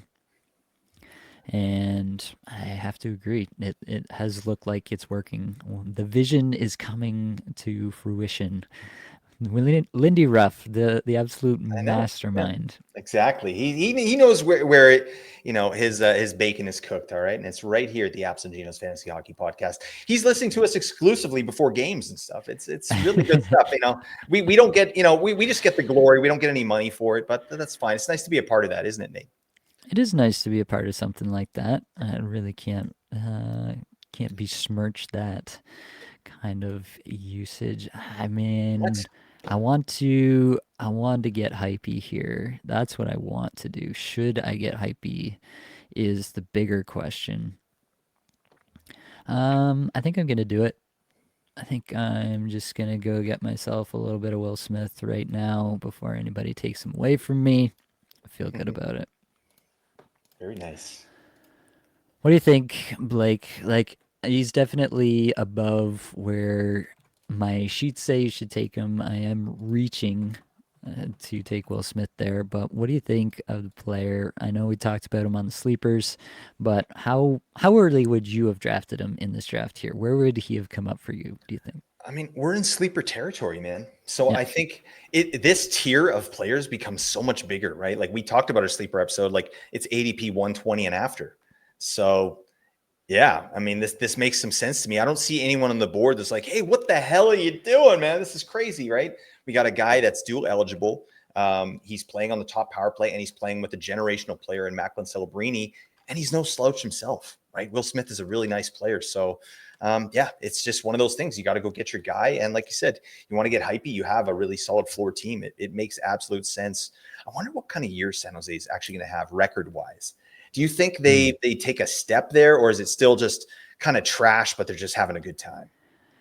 I think it's probably still mostly trashy, unless Askarov is just out of his mind in his first year in the NHL. Like, I guess that's a possibility. It doesn't seem like a very realistic one, especially just given how bad that defense looks on paper. It's possible, though. I will say it's possible. Ryan Donato feels like a good pick here for Seabass. Center, left wing, right wing, even if he's not on power play 1, it's just so useful. Off nights, the whole package. Playing with Bedard at even strength, every single line rush we've seen throughout training camp here, so that seems pretty locked in. I really think that they learned their lesson last year with moving Bedard around so much, and this year they're just gonna. And that's a good spot for your guy Burakovsky too. It really seems like they're just going to lock that in and let it play out for, I feel like, at least 20 games we're going to see of those guys at this point. Just given how locked in it's been, it seems very, very intentional through this preseason how they've put the top 6 together, and they've just left it and they haven't touched it once. Yeah, I would just give Burakovsky power play 1. That would be really nice. I think now we're looking at a player of interest. I don't think that he's draftable unless you're in a deep league. But yeah, there's something there with that player. Watch that player, folks. All right, mark my words. Boone Jenner. Watch that player. Yeah, Boone Jenner was showing up at the top of my board here too. I don't hate that. Brock Besser, another one at the top of the board. So Mhm. continuing the theme of just no value falling whatsoever. Right. I have been remiss and I haven't been chirping Reese's Pieces picks enough, and I know he's waiting for that. So I'll queue up my insults for the 13th round pick here. Nice. Yeah, he deserves it. All right. Yeah. Hey, thanks for stepping up, my man. Joining the big boys. Happy to have you. Definitely. Eklund goes. That's a player you've been high on, Blake. What do you think Eklund's potential is? It seems like he's on that second line with Toffoli there. Maybe Michael Misa, if Misa's going to stick around all year in San Jose. What do you think? Is that obviously we were hoping to see him get a little bit more even strength Celebrini exposure, but he's still on power play one. Yeah, I'm still into it. I think that second line has some juice. Michael Misa could be a nice little rookie here. But Eklund, I think they're prioritizing. I mean, just looking at the box scores in the last San Jose game, this guy had 20 minutes out there, 20 minutes, and he had 7 shots. So I think, and he's a big time blocker for a forward as well. I mean, a lot of the forwards on San Jose are because it's an onslaught, when they're in the defensive zone. But yeah, I'm still a big fan of him. Obviously, it would be much better if he was playing with Celebrini at even strength. But I think the ice time, the deployment is still going to be there, and it's a nice pick. I'm still into it. I love it. We are definitely eating away at this forward tier. We get Aiden Hill at the 1303 to Nolan. Disgusting. How dare you? But How dare you, sir? we I mean, I'm thinking about it at this point. The tier is definitely getting to the point where it is just swings at forward, Mm-hmm. and you can get some guys who, like by virtue of their contract, are at least going to get the starts on their teams at the goaltender position. And so this is kind of where that flip is happening for me mentally, where I am really considering it. Renzel's a nice pick here. I can't hate on that, but Duchesne is a brutal pick. How dare you, sir, Unbelievable. take Duchesne? I can't believe it. Reese's Pieces, and we will banish you back to tier 2 just for that pick alone. Was that Duchesne? Was It that was. Duchesne, Reese's Pieces? That McTavish pick really ripped my soul out. I'm not gonna lie. Dang. That was my guy here. Sorry, buddy. Yeah. What am I gonna do? That was truly awful. Okay, go I Granlund. was. I don't think I'm gonna do that. It might be the guy. It might be the spot to just get the goalie. I just feel like that was the last guy that I was really somewhat interested in, so I'm just gonna go get Ullmark again. Yeah, I've talked about it before, but Ullmark is the guy that I feel is probably in the best situation this year. I think they're going to play some strong D there in Ottawa again this year, really try to build up the forward around him. They've shored up the defense a little bit more this year, added Jordan Spence, who's a good puck mover on the back end. I just think they should be better than they were a year ago in their own zone. And that should spell some good things for Linus Ullmark.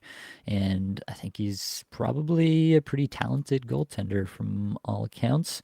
What do I know about goaltending? But it seems like people are pretty high on him. So taking a ride. All right. Well, God, I got to do something now. This is terrible. What? Josh is just he's a trigger finger. He's just bang. Right? I can't even. Well, Ekblad was on power play one in this game here tonight. I did see that tweet come out, so that probably feels like a pretty good pick there. I struggled to see how he maintains that role, but I mean, they did do it in the playoffs for Hegel on power play 2, and they've got Ekblad up there. They've got Marchand up there right now. It's wild times there in Florida at the moment with Barkov and Tkachuk out, but stranger things have happened. Ekblad could stay there. I just don't believe that he's going to be efficient. Like I have him for 14 power play points, which is not nothing, and Yeah. it still comes out to 41 points in total. It's just like, what do you win if you win with Ekblad? Like you can get the deployment right. He can be there on the top power play for the whole year, and it could still just not really do anything for your team. I mean, in the 13th round for sure. Like, I really don't mind that. Evander Kane, I was hoping was going to come back to me, so that one really sucked. So thanks for that, Blake. I'm sorry about that, buddy. Just a little power play one for Evander Kane. I'm not sure it sticks, but that's not nothing. And obviously the periffs where he's getting the biz there, shots and hits. He's an animal. Right. Talk to me about what else you're seeing in here. We've been too kind, I think, to these drafters in tier one. We've been saying like how good they are at picking and they're sniping us all the time. I think we need to get some enmity going in this league. So we should probably try to find some picks that we can throw some shade at here, Blake. Oh God, you're throwing it to me for that? All right. Just gonna throw you directly under the bus here. Everybody's stupid but me. All right. I'm going to say that right off the bat. No, I don't know. I think I will preface this with like, you could say this about any player, like, oh, that's a terrible pick, but every player has a chance to do better than what consensus is. Maybe I'm not sure. I like the Marco Kasper pick this early. I feel like without power play one, we're looking at a kind of a kneecapped player there. I will say, however, Darnell Nurse in the 13th round, perfect value. Perfect pick there. I love that. Actually, I was going to pick him myself, so that stinks. Ryan Donato's another pick that, you said you liked it. I actually didn't like it. I'm not convinced that he is power play one at this point. So that would sting if he's not power play one. But I mean, you could argue for both of those and it would make sense, right? Like it would absolutely make sense. You could make an argument for Kasper. I had him last year. It was awesome. I had him at the end of last year in my Bangers League, and the guy just went off and really helped me out. I won that league. So thank you, Marco Kasper. I just don't see the upside with that player. Actually, Dylan Cousins too. Poppy just picked them. This is an interesting player for me. I think you're a little bit more into him than I am. Can you talk about Dylan Cousins and kind of what you're seeing there? Maybe it's an upside play. Yeah, I think it's just a power play thing mostly, right? Like, I think he is pretty locked into that power play one role. I have him for 22 power play points. That gets him to 56 points overall. We have seen, like, he had a 70-point year. Yep. He hits, he shoots decent amount. I'm getting to 56 points on 17 minutes average time on ice. If he gets a bit more run, which I think is possible, I don't think it's necessarily the most likely, or I would have projected it higher, but I think it's possible. I think there is some upside for him to get into the 18 plus minute range and for him to become actually a pretty decent part of that power play. And if that all comes to fruition, then yeah, you could be looking at a guy with good peripherals and 60 to 65 points, and you're pretty happy with drafting that guy in the 14th round. Oh, Travis Sanheim, we're there already. I took him in the last banger I had. Like this draft I just did, I faded D to an insane level. Like I got Jackson LaCombe as my first. And then, I think I got Sanheim, and I'm sure I picked like, Tony D'Angelo. I got him again. Like that's the level, right? So Sanheim is interesting. I think that it's going to be Drysdale on power play one there in Philly, but I don't think it really matters. I think Sanheim's going to be the guy that has the most value out of all those Philly D. What do you think? I'll let you actually do your pick here. Let's talk about your pick. Yeah, I think for my pick, I'm probably going to go with the other Vancouver guy there. I think I like him a little bit more than you do. Decent peripherals again. Some scoring volume left wing, right wing, which is helping me out at this point. I was specifically looking for left wing, right wing down here. There are a couple options. But yeah, that's where I went with that pick. Lafreniere was the other one. I really like that there. Yeah. Is it funny? Like, does one tweet just sort of like sway you on a player? Like someone tweeted that like, yeah, Mike Sullivan says he's going to put Alexis Lafreniere on the power play. And I was like, what? Man. Get him on my team. Like right now, what the hell are we doing? Left wing, right wing. He bangs. Yes. I actually really like that pick. And I love the Zegers pick too, buddy. He's eating my sandwich. Seabass just ate my sandwich. Well, make it 4 Boilermakers right here. You ever see Dumb and Dumber, Nate? Please tell me. I have seen Dumb and Dumber. Yes. All right. That's fine. Classic film. You're off the hook. I'm off the hook? Okay. That's great. Well, Ryan wanted us to note that his pick was one that we would hate. That is Frank Vetrano there. And yes, I do hate it. He's on the third line in the second power play, and I think his minutes are going to take a big step backwards. He was a Cronin favorite. I do not think he's going to be a favorite under Joel Quenneville, and I think that's going to significantly hurt him this year. So that's my take. Argue with yourself, Blake. What are you doing, Ryan? Whatever. Vetrano, he's a shot monster. He's the ultimate chucker. Whatever. He'll give you some peripheral floor there, and maybe I just don't. I don't see him being used in kind of an offensive role there. I see him more like that bottom sixer kind of role player. But I don't know. He's had an amazing season before. Maybe he'll do it again. Ryan, hit us up in the comments. What do you like about Frank the Tank? This is kind of my problem though. Like, I don't want to be taking like just peripheral dudes with no ceiling at this stage in the draft. Like, Sure. that doesn't interest me. Um, DeBrusque has some peripherals, but he also has a ceiling case. Like, we've talked about it before, where it seems like there could be a bit the bones of a player here. He's just been inconsistent. Yeah. And yeah, he might just be a guy who can't really be consistent. That is a definite possible outcome. But I really feel like there's like a 5% chance that DeBrusque has a big year this year, and there's a 0% chance that Vetrano has a big year this year. That's just basically how I'm looking at it when we get down this late. Yeah. You're just looking for any chance of a guy to actually, you know, be a difference maker on your squad. I just don't really see that for a guy like Vetrano. If he sticks in your lineup all year, then yeah, like you're getting the benefit of the off nights. But he has to actually stick for that to matter, and I'm not convinced that he does. So that's why I absolutely detest that pick. We get Jimmy Snuggles off the Oh, board, like, Snuggaroo. I love it. I think, yeah, take the D off. He should just be Snuggaroo. oh, Snuggle up, I guess. Oh, snuff. That's I'm trying to. snuffle. Yeah, Yeah, I know, Nate. trying to It's a work play in on that. words. What are you doing? Oh, okay. You're supposed to work with me here. You're just tooting right in my face. Oh my god, that's hurtful. Oh, well, we are getting down into the range where it is pretty tough to get excited about anything that's going on. Cam Fowler was one that I was thinking about as my fourth D. Oh yeah, With that off the board, I think I am going for Arturi Lehkonen here. yeah, big Guy's minutes. been, yeah, he's gonna play minutes. The question is, will he get the minutes at the right times and the right deployments? But he has been on Mac's line, Nate McKinnon's line, for a good chunk of the year so far. Oh, Coronado's a great pick here too. Lots of upside snipe, there. snipe. They did mess up the lines there. I was super excited when it was the Huberto Kadri Coronado top line, and Yeah. then they messed it all up again. He's with Frost. Less excited about that, but anyway, what do you think? Lehkonen, Coronado, Carlson. Talk to me about those three, Blake. Who's the Yeah. best?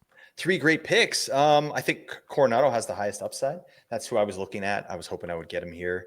But I mean, Coronado and Carlson right now, power play one. Love that.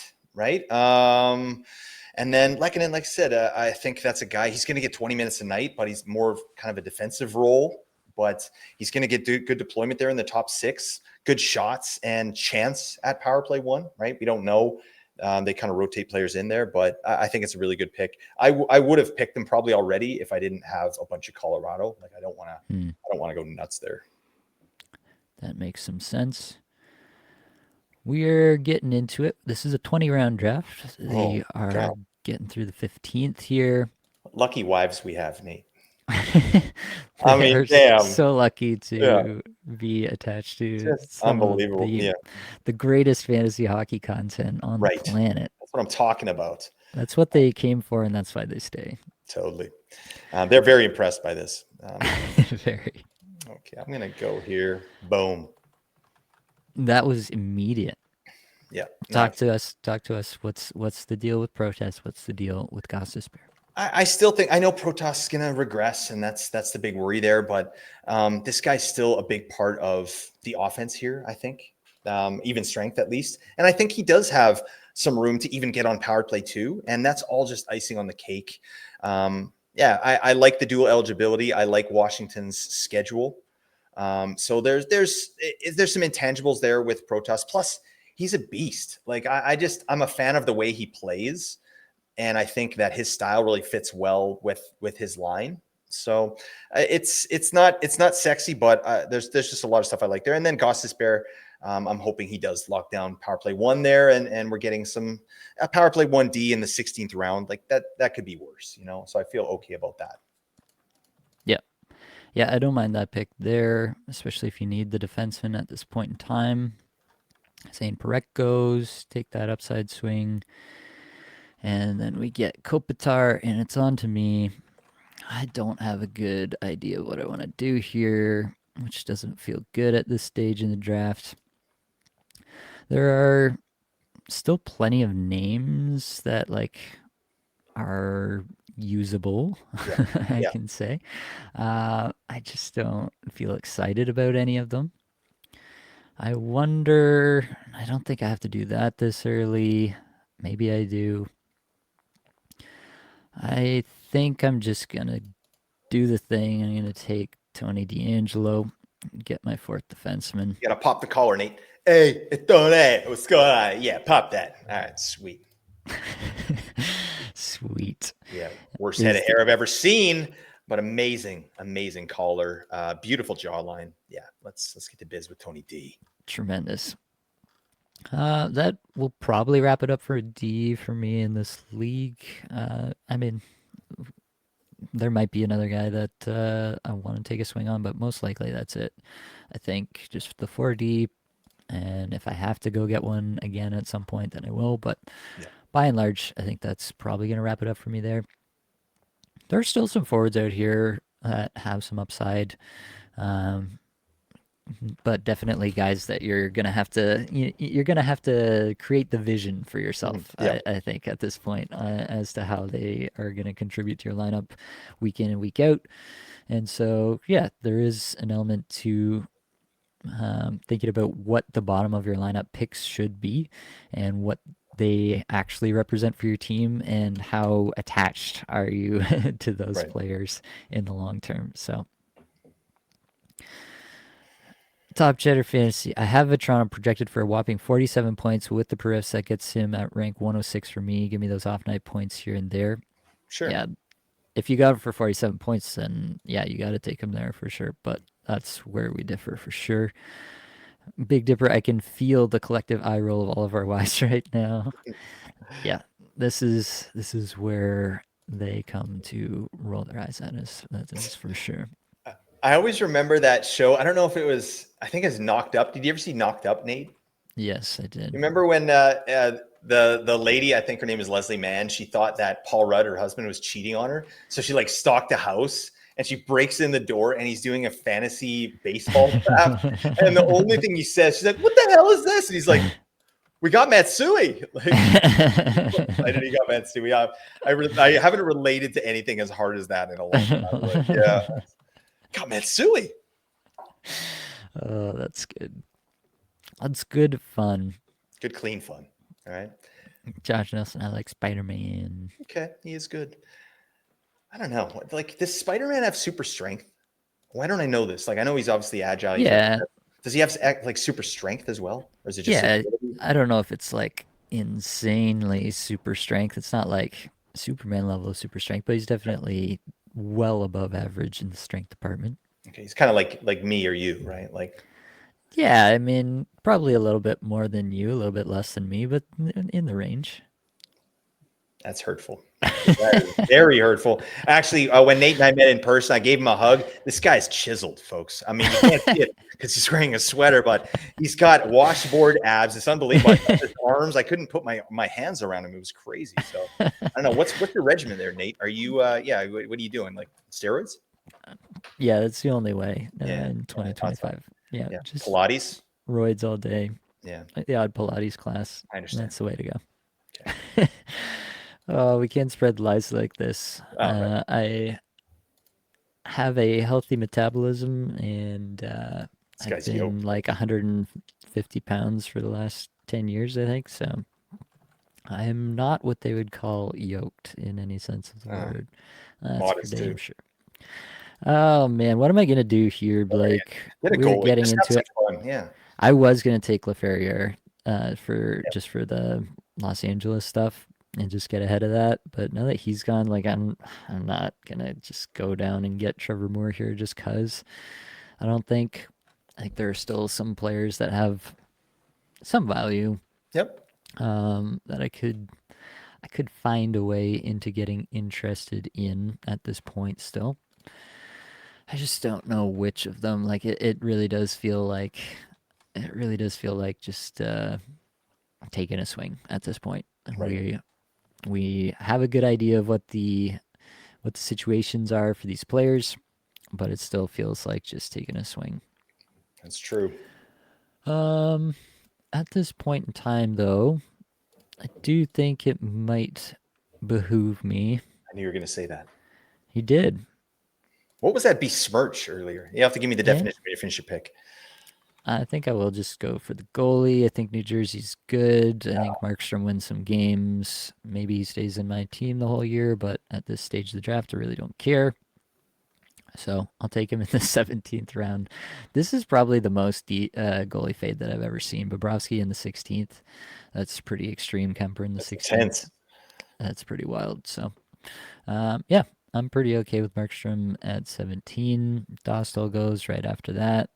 Logan Stankoven. When Logan Stankoven is going alongside these entrenched starters, that's when you know that's an Apples Ginos draft. Oh yeah, you put some stank on it. Oh, buddy. Well, imagine growing up with that name, and he's like a shorter guy too. Like that guy's been forged in the fire. Okay, he's gonna bust some people up here this year. Definitely. When you are that player, like for sure he had a target on his back because he's obviously the best player in every league he played in growing up, but he was so short that some guy was probably like, oh yeah, I can just end this guy's career right here. Everybody was taking runs at him. So you got to have a bit of a chip on your back, I feel like, to make it to the show as a guy of that stature. Oh, that's better than last time.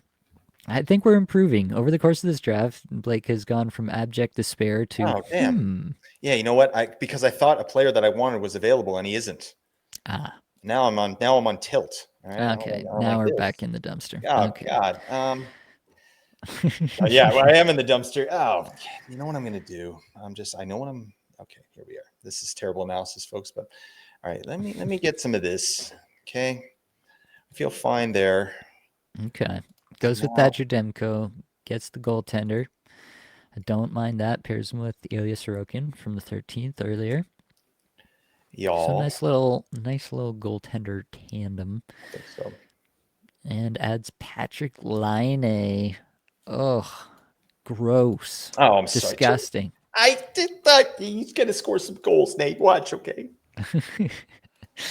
I mean, yeah, he's going to score some goals. The question is how many. The question is, can he really get it done from power play 2? Like, do you think he gets on power play 1?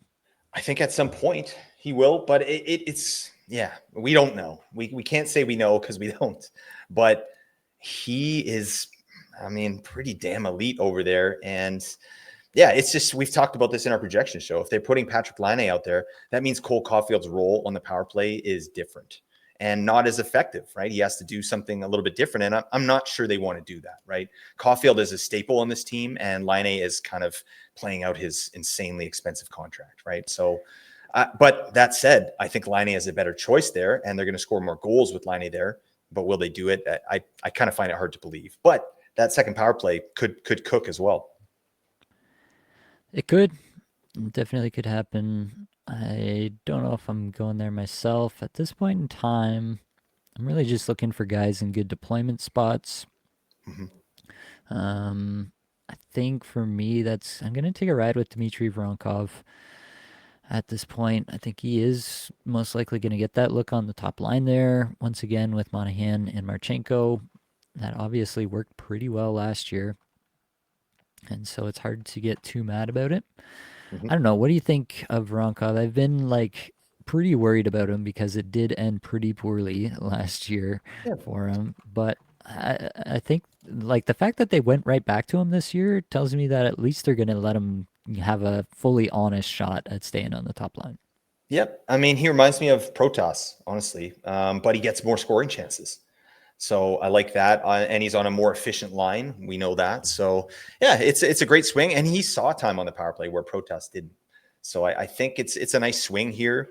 If we don't know what caused that sort of fall off last year. Maybe he was injured. Maybe he was battling something, right?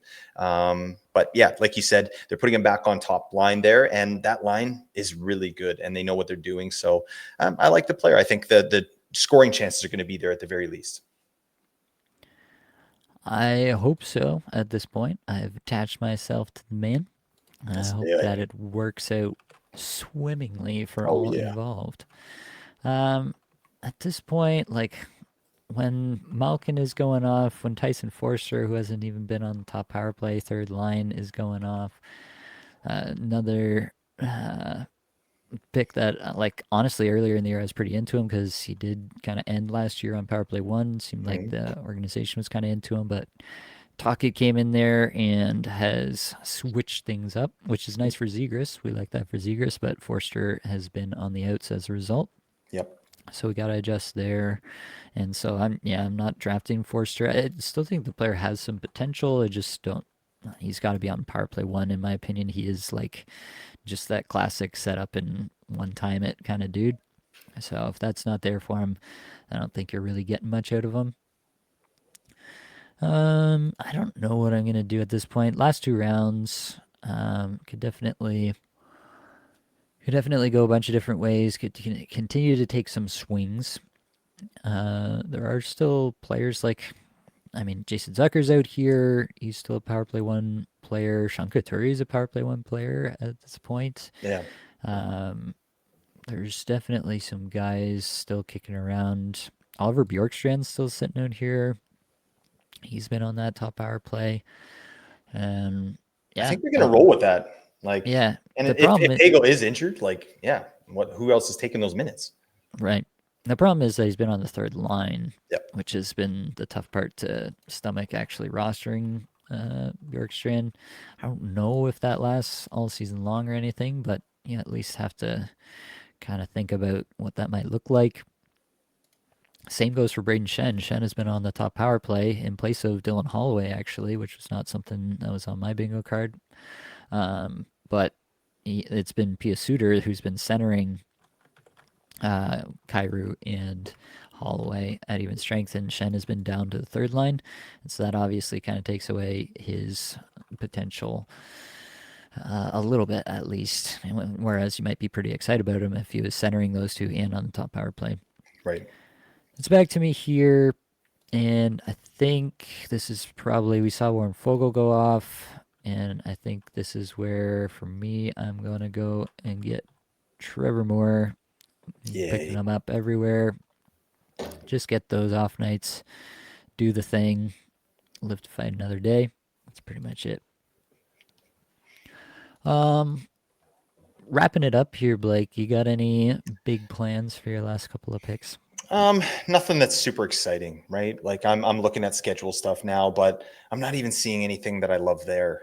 Yep. So I might just be smart and just yeah, take some floor guys. If I have to drop somebody like of my last two picks, like I don't really care if something comes out of the woodwork here, but there's just nothing that I'm seeing that's super awesome, to be honest. So we'll see. I think I'm with you too. I've got 4D, and I'm not really interested in taking more. Maybe. Oh God. Barbershev's a nice pick. That was one that was still on my radar. He's been on that top line a fair bit.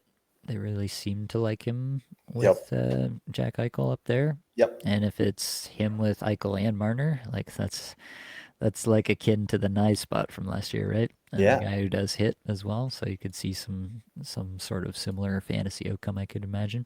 Well, and we've seen it before too with Barbashev. Like he's not a muffin out there. He's driving No, play as well. He's yeah, carrying the puck in. He's setting chances up. So he's a good part of that line. It's a great pick. I'm so focused on power play one in these drafts. Like I tend to look past players. Like I did pick Protas here, but that's kind of against what my normal strategy is. mm-hmm. But yeah, I like that. I like that pick. Let's see, what are we doing here? Oh, there's the What jerk store. are you doing here? What would you say you do here? Very nice.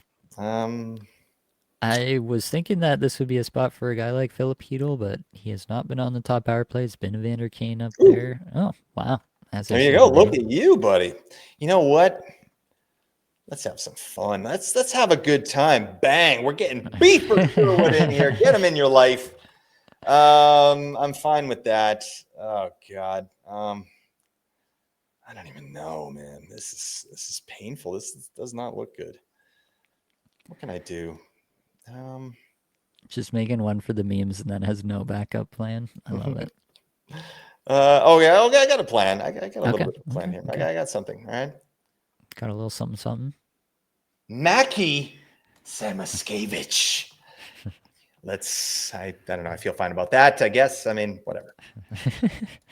That's a ringing endorsement of your own pick there. Cool name. We've one of reached the best names. we've reached the point in the draft where we're now roasting our own picks instead of what am I doing? the other people. All right, Jason Sucker.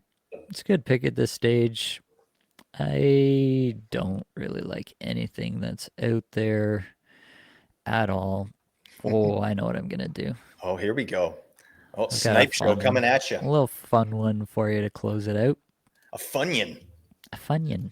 A Funyun one. Fun onion. I don't know. It's getting bad. An We hour lost. 40 Yeah, into the fine. stream, and we are getting to the end of the rope here. That's for sure. I'm just going through like the bottom of my my projections here, trying to figure out if there's anybody that I've just completely overlooked to this point. I don't really think there is. I think that my pick is going to be fun, and Anton Forsberg for the early I like that. back-to-back start. I grabbed him in my last draft and my last pick just to get that start. I don't hate it.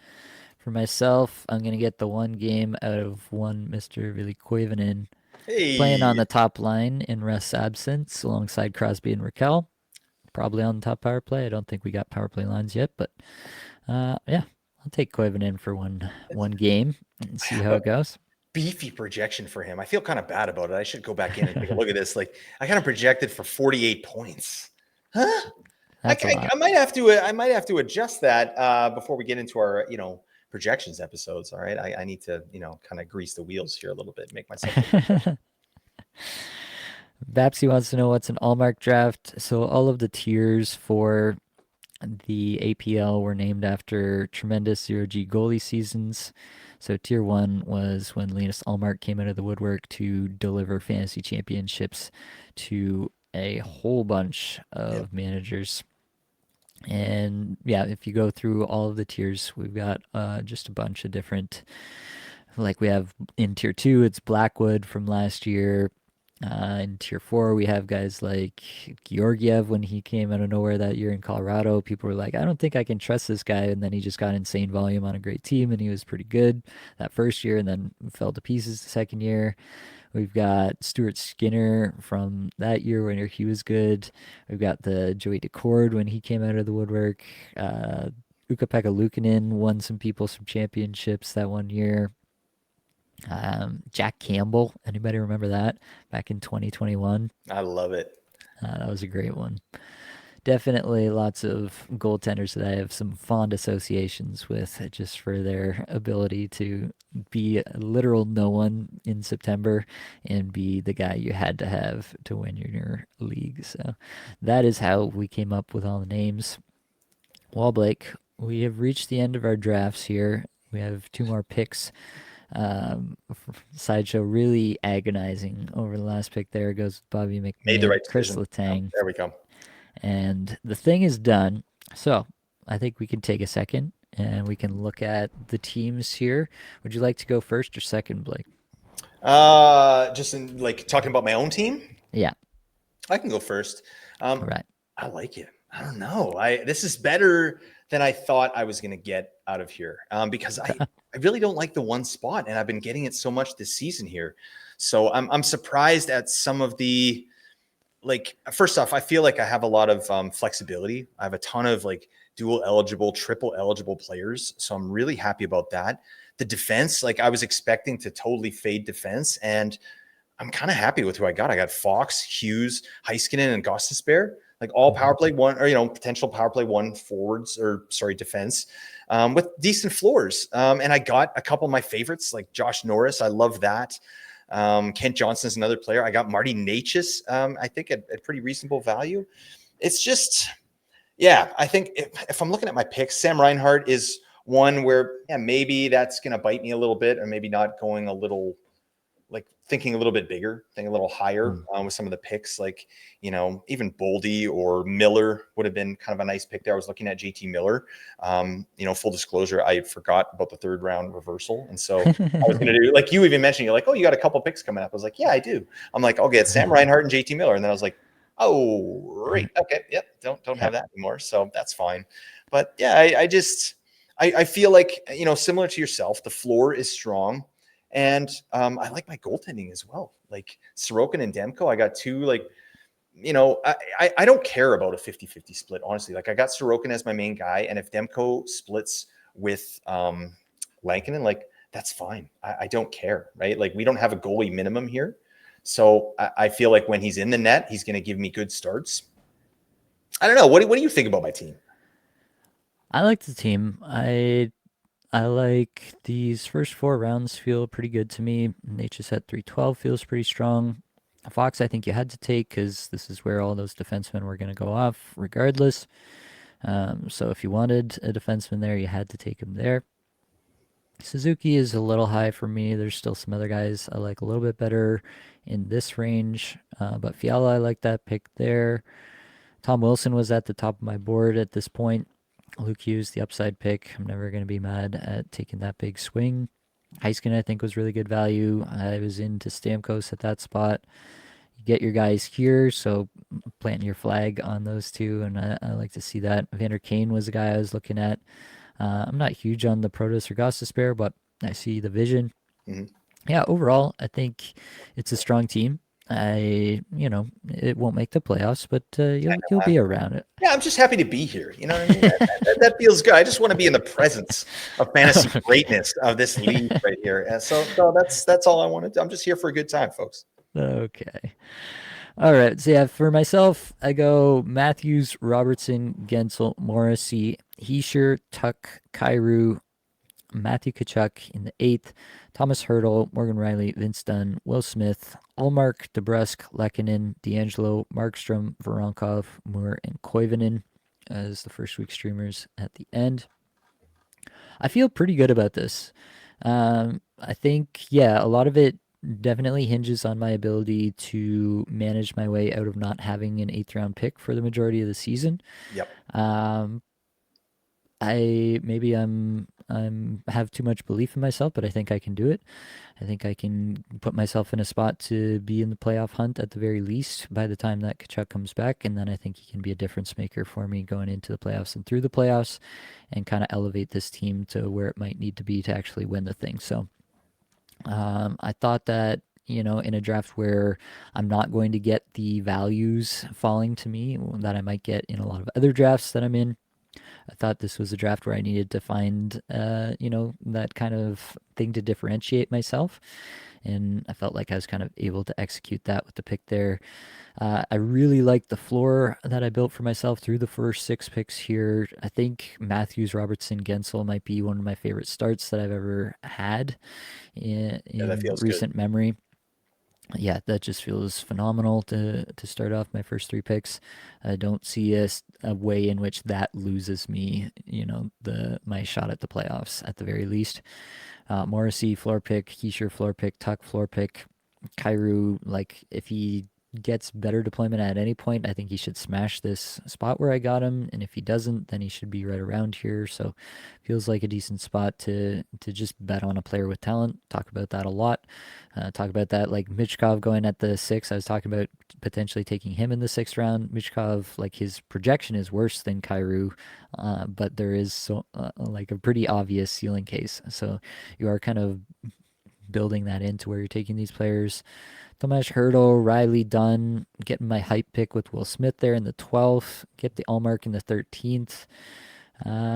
Get some dual eligibility with line 1 guys with Jake DeBrusk and Arturi Lehkonen that I feel pretty good about. D'Angelo rounds out the decor. And then, yeah, the streamers at the end. Voronkov on line 1 as of now. I feel pretty good about this. I knew that I wasn't going to have, like, just a ridiculous team, but I think this is a pretty solid team and a team that should hang around it at the very least. Have to put in the work to get it there, but I think I can do that. And then if Tkachuk really comes online and is anything close to the Matt Tkachuk of old, then I think it could be a smash. What do you think about my team, Blake? Yeah, I don't have too much to add there. I like, yeah, I like those picks. Um, I can't even. Yeah, it's such a great start. Like I'm trying to look at some of your picks here, and I mean, Jake DeBrusk, I know him, and like I've watched him a lot. Like it's not, there's not a lot of upside there, I don't think. But you're going to get 25 goals minimum, right? And power play. So like if he really does pop off, like last year I was more excited about him, and then I kind of watched him a little bit, and I was like, okay, I'm going to pump the brakes a little bit, but. I can't fault you there. I like the goaltending too, like Linus Ullmark and Markstrom. That's a really nice. And then you got your streamers at the end. Like it's just like you said, that start is just so solid. And I'm trying to look at all these other teams too, and everybody's start was pretty damn solid. If you look at the first 5-6 picks that everyone made, it's like, yeah, this kind of makes some sense. Like Yeah. we had our first goalie off the board in the 7th round, but yeah, top 6 rounds throughout. Like it's pretty clean, isn't it? Yeah. Yeah, I don't see a lot of big reaches or anything. There's definitely some, upside-ish picks versus some others that may or may not pay off, but that is the risk that we're all taking every single time we draft. So, can't really hate on anything that I see too much. I think we can call it there, Blake. Do you got any closing words for the people, or should we try to do one more hype outro for the APL? This is the last draft of the APL. All leagues have drafted, and we'll be getting to biz in just a few short days.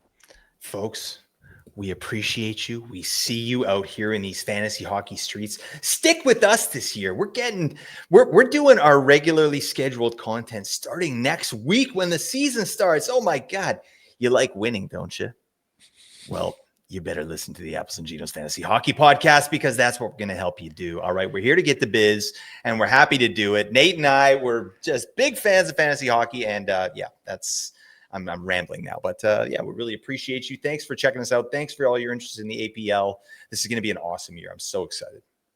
Stay tuned for Crossing the Streams Redux coming to airwaves near you, courtesy of one Mr. Blake Creamer. Nate and I have had a whole summer to just experiment, right? And just kind of, try different things. So I'm excited to let you all know about the results of our stream crossing, right? We've taken it to another level, right? We're taking it to the limit, aren't we, Nate? We're definitely taking it to the limit with that one, but I think that is going to be all that we've got for this episode. So hopefully it brought you some value, helped you get a little bit better at fantasy hockey today. Many thanks to Blake's brother Matt for supplying the electric music for this podcast. That's it, folks. Much love.